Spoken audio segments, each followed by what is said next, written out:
I know. I'm sure there's plenty of you that were volunteering for the assignment. Yeah, look, obviously,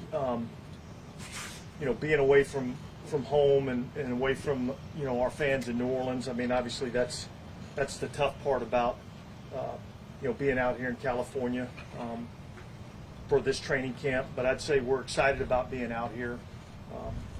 We're excited about getting an opportunity to get out here in the Southern California weather and practice in this type of environment. I think we got a great setup in terms of, the hotel, the facility here at UCI.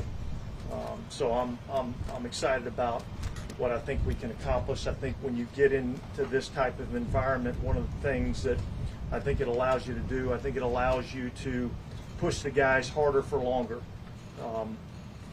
There's nothing easy about training camp.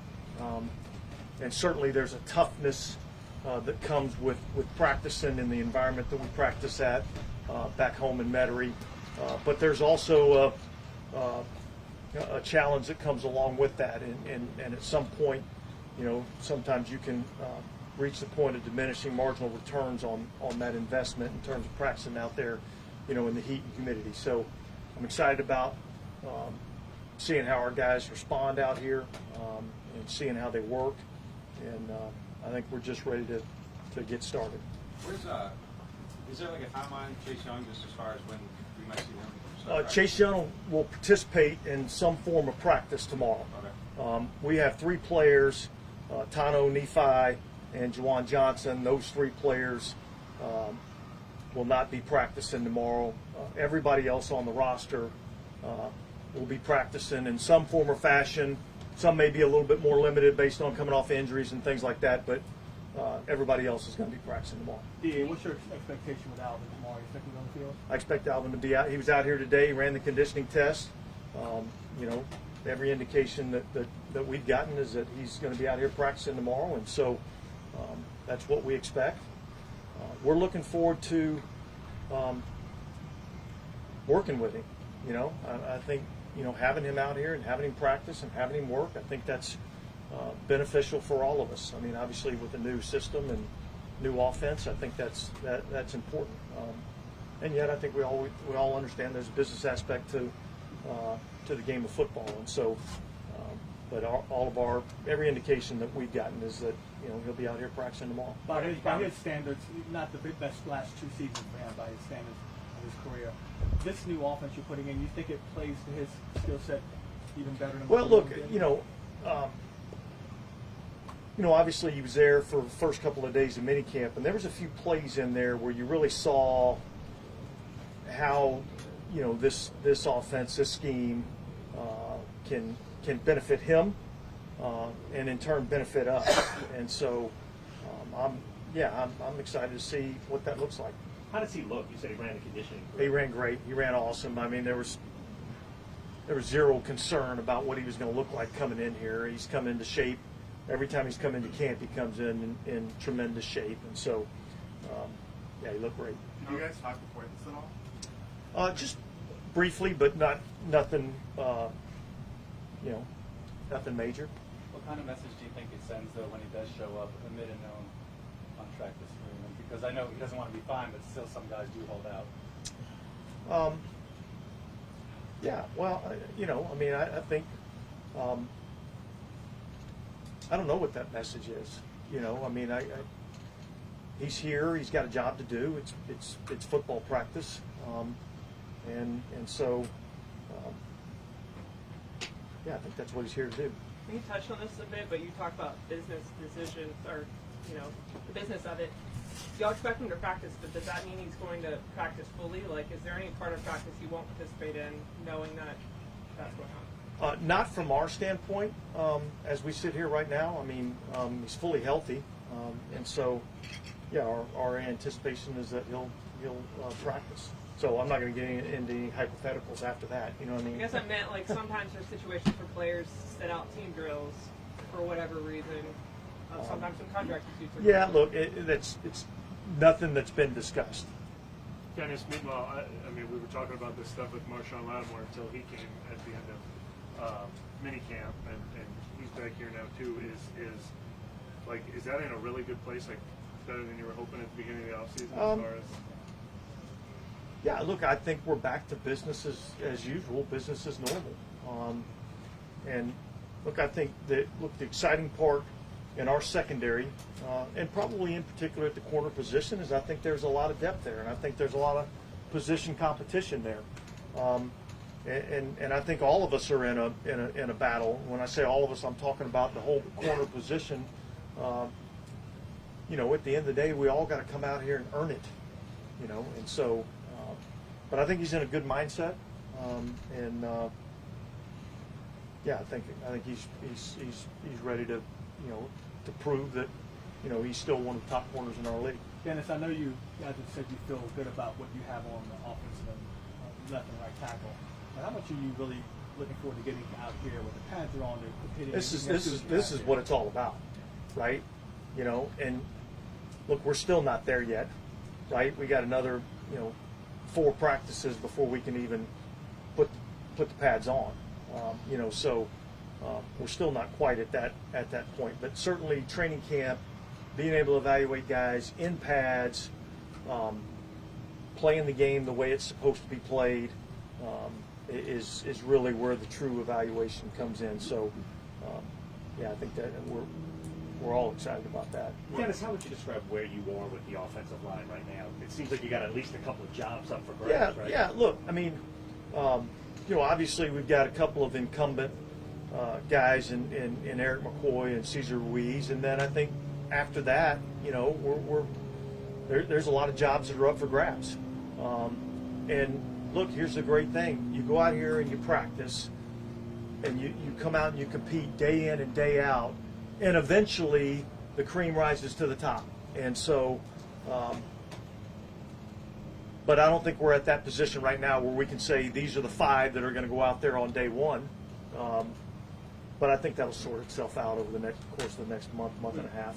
Dennis, when did you all have a really solid grasp that you weren't going to have Ryan Ramczyk this season? And do you feel comfortable with where you're at, knowing that he's not going to be a part of it?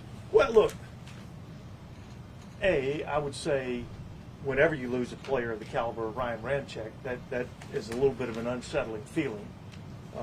And so, yeah, I think that hurts, not having a player of his caliber. I do think that we have some guys that I think are capable of stepping in and filling in that position, and some young guys that I think can step up and potentially fill that spot. So I'm excited about some of the youth that we have on the offensive line. I would say probably sometime through the course of middle of the off season, you know, I think we began to realize that it's not responding the way that we wanted it to, and yet there was nobody that was willing to, you know, kind of make any concrete statements as to whether or not he was going to be ready to play or not. I think we just wanted to give it time to see what happened, and so, you know, it was probably a week or 2 ago that I think we realized, well, it's just not going to be ready. And was it advantageous to just kind of get it out of the way early, knowing that he's not going to be here, and just settle it early rather than drag it out to the beginning of the season? I think we got to a point where it was pretty obvious, you know, in terms of his mindset, being able to play, and I think once the player comes to the realization that I don't think I'm going to be ready, you know, then I think it just made sense for us to go ahead and make the move then, and then it opened up some roster spots so we can have a little bit more flexibility and some things that we could do in other areas. Dennis, just to clarify, I mean, I think you knew around the time of owners' meetings that at that time it hadn't been responding early. So he had a surgery in like January-ish, and he I think surgery. The initial response after the surgery, we felt pretty good about that.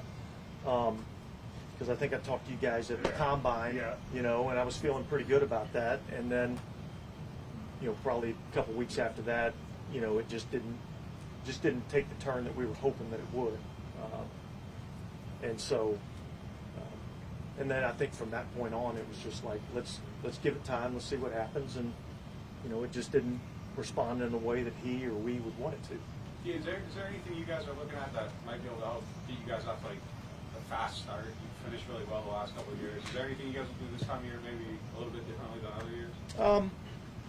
Besides being here?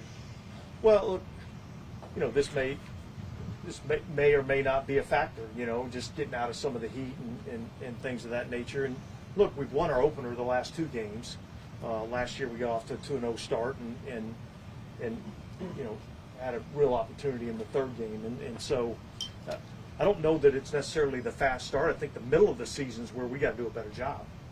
When you get into the meat and potatoes of your schedule, we got to do a better job in there of playing more consistent and winning more consistently throughout the course of the middle of the season. It's more like a war of attrition or mental fatigue kind of thing? Yeah, I think it's a consistency thing, and I think we've got to improve in that area in a lot of different ways. I mean, I think that's coaching, I think that's playing, I think that's everything. When you're talking about Ramczyk and the knee not responding, can you give me more clarity on that? Is that like a pain issue or a structural issue? Well, you're probably asking the wrong person because I'm not a doctor, so I don't really know that. I know that we felt like there was a couple of procedures a couple of ways that we could have gone about this. One was a little bit more cautiously optimistic, which would give us, what we felt like still was a good chance. One was a lot more, either yes or no, meaning, you do the procedure. If it responds right, then he'll be good. You don't, well, he's done. So I think the course of action that we took was a little bit more, cautiously optimistic, thinking that might be able to, put us over the hump. So is he gonna have that second one now? Second option? That's nothing that's been discussed with us. I think right now he's in Wisconsin, going through some rehab, and we're just leaving all open, options open for the future. When you have talked to him, how does he take you there? It's probably a better question for him in terms of exactly, how he's feeling. I mean, obviously, I can sense some, obviously some disappointment. But overall, I mean, I think he's, at peace with where he's at right now. What do you mean by at peace, like in terms of? Not playing this season. Yeah, but what about but still working towards maybe playing again at some Yeah, I point? think we're going to leave all options open. I mean, I don't think anything past this season is off the table. So Chris Olave was relatively minor then? Yeah. He'll be out here tomorrow. I think we'll probably limit him a little bit to start, and then go from there. Was that the shoulder from the weight room or something else? Back. Dennis, Bringing in a new offense kind of shake things up sometimes, just because the training camp get a little monotonous sometimes with new offense. Yeah, look, I definitely. You do the same thing for 17 straight years or whatever it had been, I think sometimes you just need a change. And I do think change, not change just for change's sake, but change to kind of shake things up, reinvigorate the offense just a little bit. I thought that was something that was necessary. And look, I saw some positive signs throughout the spring, and hopefully those things will continue, throughout training camp. To what extent does this change also respond to league trends as well as, difference in personnel now than maybe you had 5 years ago? In terms of, I don't know that I So you totally say understand the you question. talk about changing the offense. Yeah. And you say, to shake things up or whatever, but also does it also figure into monitoring what's doing well in the league? And the personnel you have? Well, I would say from a defensive coach's perspective, I went out this offseason and looked at some schemes that I feel like, are troublesome schemes, challenging, right? And if they're executed at a high level with good players, they become even more challenging. And so I think that was part of the, part of the discussion. And this, I mean, this goes back years and years. I mean, it's not like this is a totally new scheme, but each year you kind of put a few new wrinkles into it and it becomes a little bit more innovative. But this game is still about having good ball plays with good players, with good execution, and now you have a chance to have exceptional results. And so that's really, I don't care what scheme you're running, if you're not executing it at a high level, then it's not going to make a whole lot of difference.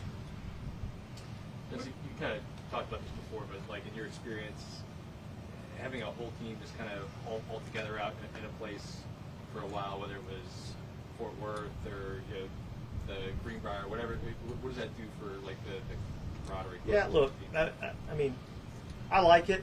I like, when you get, a group of guys with one common goal and one common vision, and we all come to, a spot and kind of eliminate a lot of distractions that kind of come with being at home, unintentional distractions, and yet there's things that take you away from the focus of getting better as an individual from a football standpoint and collectively as a group from a football standpoint. So, yeah, I like it. I'm excited about spending the a little less than a month out here and seeing if we can't build a foundation for outstanding football team. Dennis, I mean, obviously you guys have the construction of the facility and stuff. I mean, did that just make it a natural win-win, or is this something you might have chosen to do in year 3? Well, I think, look, I think it's always something that we look at and consider. Again, no different than we were talking about from an offensive standpoint, having something to change some things up, to stimulate a little bit of interest. I think change every now and then is something that's a positive. Certainly the facility upgrades was going to be a challenge to hold a training camp with all the things that are going on. I mean, we got a fence in our indoor facility that makes it difficult for us to use the indoor. And I looked at the forecast. I think it's supposed to rain for the next month, in New Orleans. So that would have made it even more challenging. So I think all those things kind of came together and led us to this. And you guys talked a lot about culture at the beginning of this also. Is that a part of it too? I mean, the reinvigoration and. Yeah, I think all of it's part of it. I think, but yet I don't think you have to come out to California to build the culture. So I don't think that was the driving force for training camp. And yet, it is part of. Look, it's not all going to be just the same. It's not all going to be just the way it was, and we don't get to roll the ball out there and just pick up, where we left off. So some things have to be different. The results hadn't been what we need them to be, and so things have to change and things have to be different. This is one of them. Hey Dennis, with such a veteran group, specifically on the defense, what are one of the things maybe some media talk about is whether guys get older or fall off? What are some things you look at to judge whether a player is either still at the peak of his career or falling off, and what gives you confidence that that's not going to happen this year? Yeah, well, look, I mean, you're obviously always evaluating those things in terms of player production, and so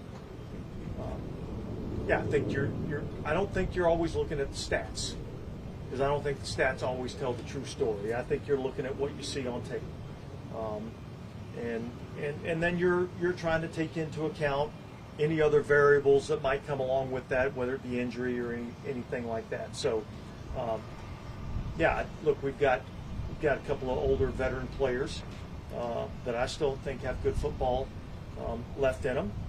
But the reality is that this is the time that you have to show it.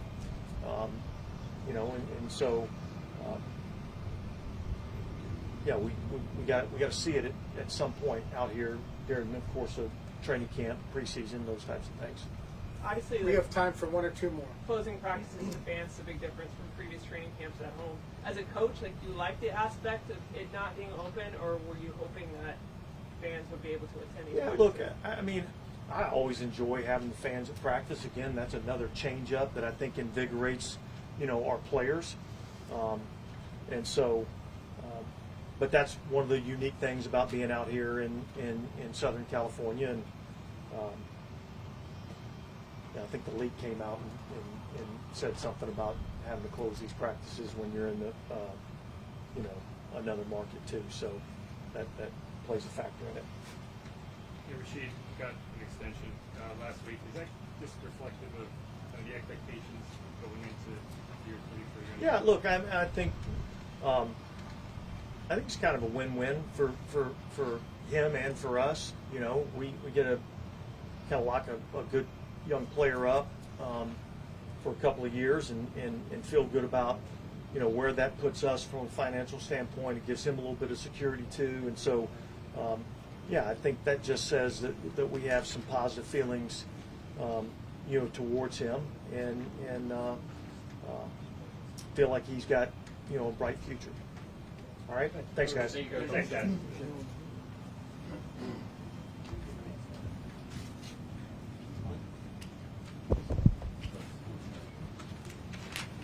Hello. All right. What didn't DA answer for you? How would you describe where things are with Alvin right now? Yeah. Look, he's here. It's. I haven't had a conversation with him today, but he's here. I appreciate that he's here. And look, I think one thing that you have to understand, or we have to understand, is that I'm going to be conservative here. I'd say 50% of our organization, players, coaches, administrators, scouts, feel like they're underpaid, right? And believe they deserve and want more money. And how each of us respond to that and act accordingly. Listen, that's a personal issue, and so I appreciate that he's here. I think those are questions that you have to ask him how he's feeling. But I appreciate that he's here and he's in great shape, like he always is, and looking for a good season. But more importantly, I think for him is he wants to win, just like the rest of us. We had some doubts that he might not be here. Yeah, I don't know that I put any expectation on him. I just we'll see what happens. Is it fair to say his situation is a little more nuanced and more money? Isn't it more about I don't know. You have to ask him those questions about nuance. Yeah, I think he essentially had 1 year left on his deal. I know next year some things kick in, but were you guys content to just play it out? He's the one who was extended? Look, I don't want to get into those kind of conversations, and it's nothing new. It's nothing about him. It's just you guys know how I am about negotiations. I don't like doing that publicly. I don't like, I'm not one that wants to put things out and try to influence any negotiation through the media. I think if I have something to say, I say it directly to the agents and the players. We've also talked a lot this offseason about how you have to reset the salary cap a little bit in this team. Has that affected some of the contract decisions with veteran players on this team, deciding whether to extend? Things like that? I mean, look, where we're at on the salary cap every year influences, how and what we're able to do. I don't think that's much different than it's been in the past. Obviously there's some volatility in the market for different positions, and we have to pay attention to that. Have there been any contract talks with Alvin's representation since training camp? Yeah, I'd rather not get into that. So, Mickey, do you think his production the last couple of years has warranted his decision to leave minicamp, and then to this point where we are now, talking about him wanting to those are questions you have to ask him, I think, in terms of how he's affected by that. Look, I would say our performance as a team hasn't been up to the standard that we set for ourselves. So these things are not, look, there is individual performance, but our concern is team performance, right? That's how do we make our team better? How do we get more wins? How do we get in a more advantageous position entering the playoffs? First, you got to make the playoffs. And so that's the context that all these decisions are made in, much more so than individual performance, although individual performance is important. Vicky, you talked about the culture at the end of the season. Just this time of year, and I guess maybe all throughout the offseason, what are some of the things you guys are like implementing or looking at, or maybe focusing on more to get that to where exactly you want it to be? Yeah, I think mainly it's been a discussion, and it's been a discussion, coach, in terms of the coaches, in terms of the players, in terms of our organization, and how we are approaching it, how we, what our expectations are, and making sure that we're communicating those expectations to all parties correctly and emphatically. And so, I think one of the things is we've got a lot of younger players. I feel like, I don't know if the data supports it, but I feel like we've got a lot of young players in our core group, and so making sure that we're putting them in the best position to not just be successful as players, but in terms of growing as leaders and setting the culture, because the culture and the leadership best comes from the players. And so we just want to make sure that we're giving them every opportunity to be their best version of that themselves. Eric McCoy said you guys have talked to him about maybe being more vocal and stuff like that. Yeah. Is that part of it, just going around and kind of tapping into different guys? Yeah, absolutely.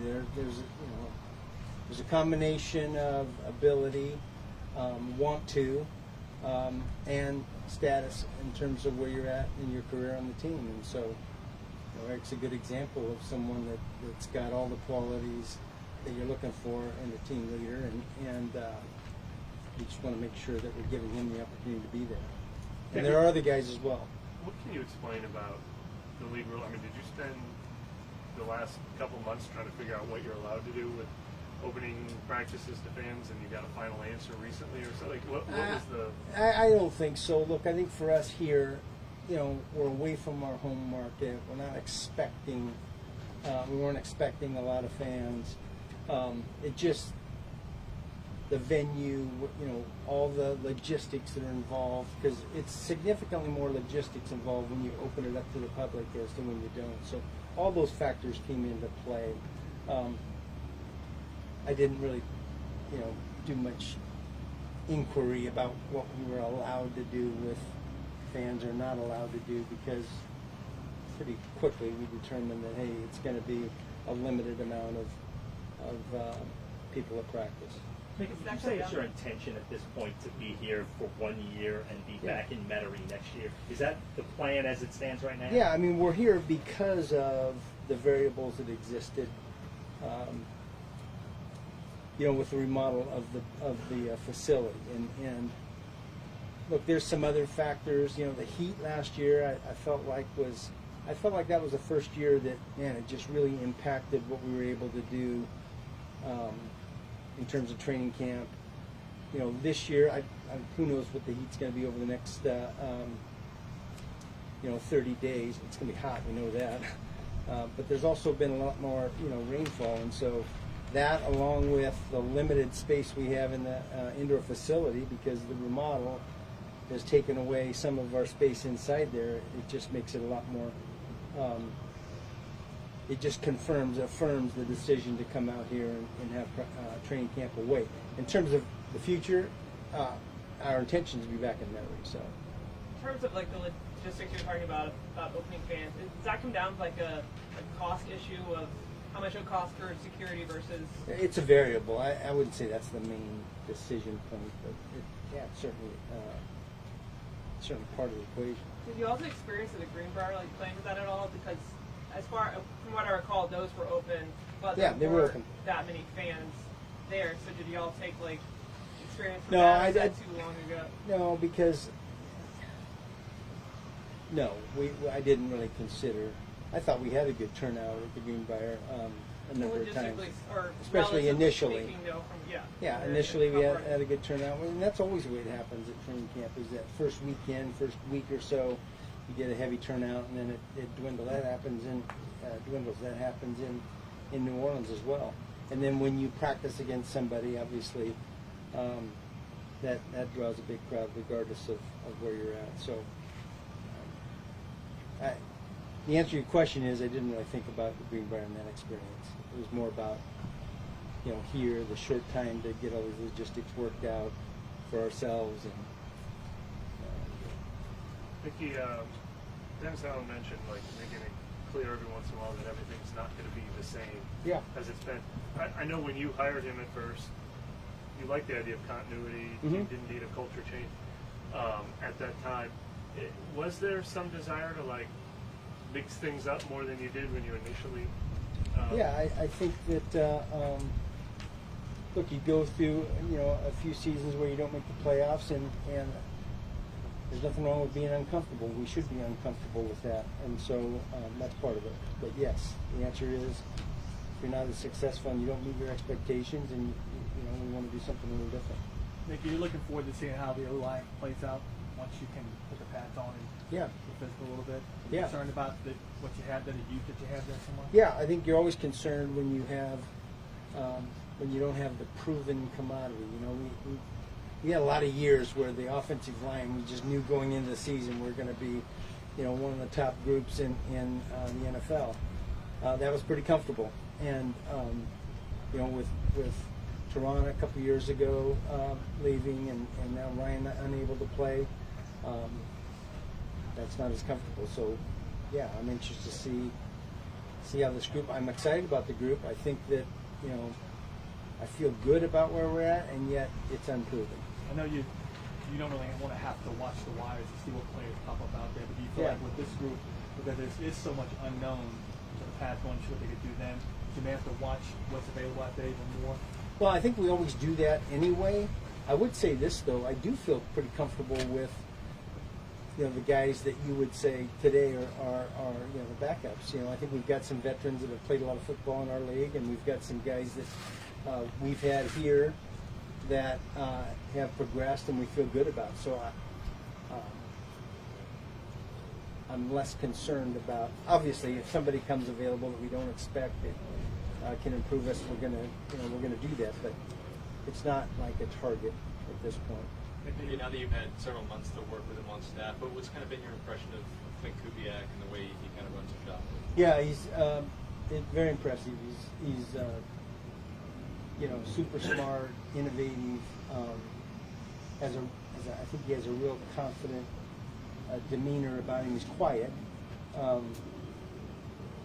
he has a confident demeanor. Knows what he's trying to get accomplished, and yet I think he's also there's an open-mindedness to him that if something, if he has a round hole in a square peg, he's going to figure out a way to make that work. And so I've been impressed. I've been impressed with a number of the new guys that we have. The quiet demeanor really comes across to us too. But like kind of say the confidence, maybe like the players kind of see that you don't really necessarily need like a coach who's super I guess last week charismatic. Well, I get what you're asking. I think sometimes when you're quiet, people question whether you have that burning competitiveness, whether you are confident. But I think if you're around Clint for any period of time at all, you see both that competitive fire and you see the confidence. And so I appreciate that. I don't know whether I answered any question there, but did that kind of stand out in his interview, or is that something you just noticed being around him now the last few months? Yeah, I think it's something you may think out of an interview, but I think it's something that you get over time. If you're quiet, and look, I consider myself in that category. It's hard to get to know somebody in an interview that's relatively quiet and not gregarious, right? It takes a little time to appreciate some of the qualities that you may not see right off the bat. I think I'm going to include all the obvious qualifiers. You don't care what analysts outside the building think. You do care what fans think, but this team is pretty widely dismissed.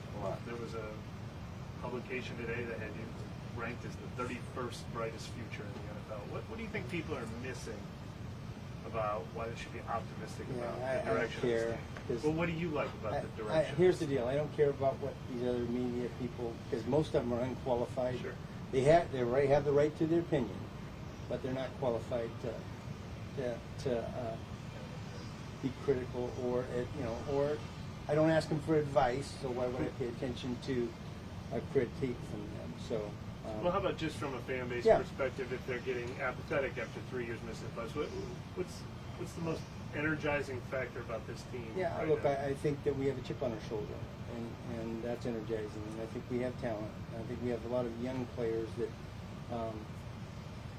I think we have a combination of young players that are trying to make their mark and prove themselves, and I think we have a group of older players, veteran players that are unsatisfied with the results the last few years. So I think that's a good combination. For the veterans, is that kind of gives you confidence that they won't decline physically, or that they're still in a good shape to? Yeah, well, I think, look, that's part of what the process is for training camp, right? To see where,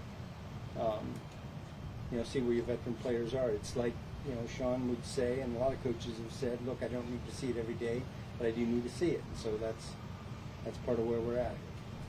Thank you. In terms of veterans. With each extension, can you just go into, what's the benefit of, from a team perspective, doing that now versus Yeah. letting it get? Yeah, I think,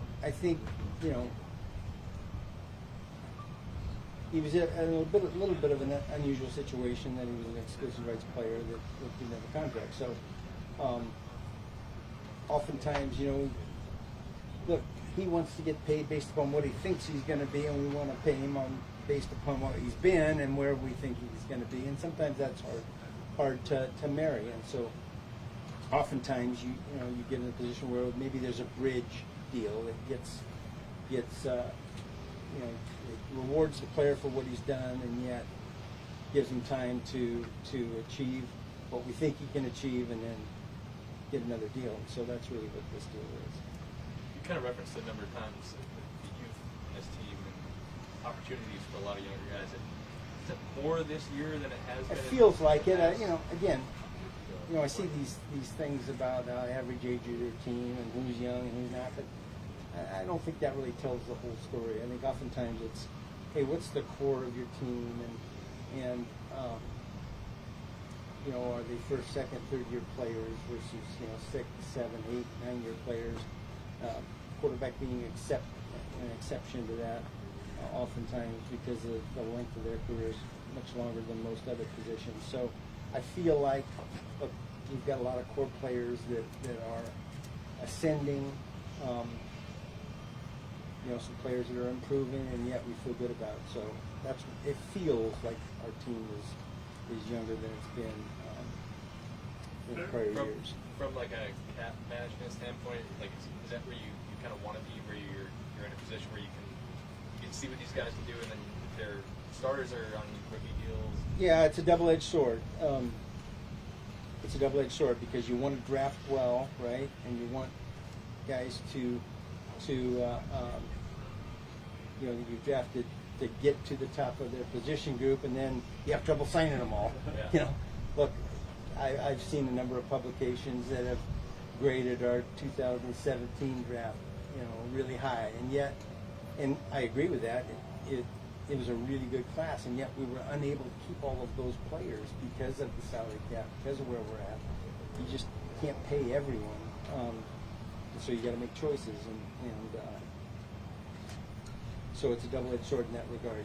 You want all your draft picks to do really well, but in terms of the cap, at some point you got to pay them all what their market value says, and that becomes more difficult. How do you kind of feel about that in relation to Paulson and Devo? I know you're not going to say it directly, but he's a guy who could be an extension candidate. Yeah, you're right.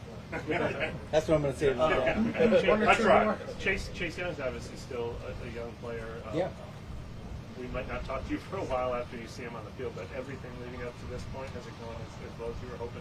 Been very positive, and I've been impressed with how hard he's worked to get his rehab done, how his attitude about being on this team and having a chip on his shoulder. I feel like, look, he's a player that feels like he has something to prove, and oftentimes when you're that high a draft pick, that's hard to recapture, and I feel like that's where he's at. And look, again, we're just starting training camp, so we'll get to evaluate. Him as a player and where he's at, and we're going to be cautious about. We're not going to rush him out there. We're going to be cautious about how we practice him and get him to the point where he's playing. But we've got a lot of time to do that. Do you feel good about your tight end room? I feel good when Jawan gets healthy, and then I think we've got a really strong deep group. But I think that's part of the equation. Yeah. Could you just walk us through Last one. just how you feel about Ryan Ramczyk, not knowing he's not going to be available, and maybe. Yeah, that's a rough one because my number one. Look, Ryan Ramczyk's been a fabulous player for us, fabulous, and a great teammate. I think one of the things that doesn't get talked about is how often he went out there without being 100%, and just giving everything he's got. I know how badly he wants to play, and if there was any way possible, he would be playing. I just appreciate how much he's contributed to our team, and hopeful that things can turn around, and with a year off that his knee responds and he can get back out here for us. Yeah, I don't know what else to say about it. What can you share on Jawan Johnson's projection timetable? Yeah, I don't really have a timetable for, it's going to be hopefully for the first game certainly, but we'll see where he's at in terms of when he can get out here and practice full. Everything's to be seen. Okay, thank you guys. Enjoy the weather. You also should be thanking me. Oh, that's Don't know what that's.